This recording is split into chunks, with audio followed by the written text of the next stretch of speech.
سست اور ٹمبل بندہ خدا کو پسند نہیں، علی کو پسند نہیں.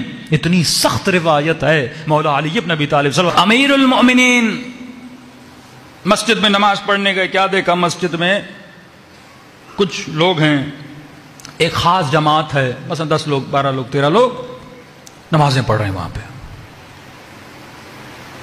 علی گئے، نماز مغرب عشاء مستحبات پڑھی، لگے ہوئے ہیں نماز پہ، لگے ہوئے ہیں. مولا گھر چلے گئے. صبح آئے، نماز پڑھ رہے ہیں تہجد میں. صبح کی نماز مولا نے پڑھی، بڑے متقی ہیں. نماز ظہر میں آئے، مولا نے پھر ان کو وہیں دیکھا. مطلب مولا کے آنے سے پہلے موجود. مولا چلے جاتے پھر بھی وہیں پر.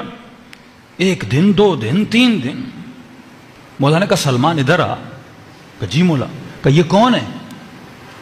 کہا مولا بہت بڑے عابد ہیں، بہت بڑے زاہد ہیں. کہا کب تک مسجد میں ہوتے ہیں؟ کہا مولا 24 گھنٹہ. کہا کھاتے کہاں سے ہیں، پیتے کہاں سے ہیں؟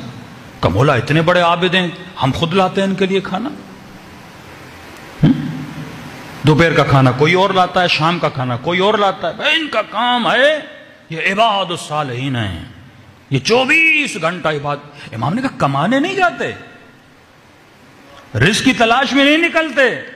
کہ نہیں مولا علی کہتے ہیں ہمیں عبادت کرنی ہے، تم کھانا وانا لا دو ہم کھا لیں گے. سخت ترین جملے تاریخ کے. امام نے فرمایا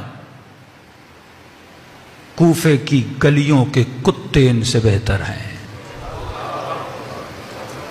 جو اپنی روٹی اور رزق کی تلاش میں تو نکلتے ہیں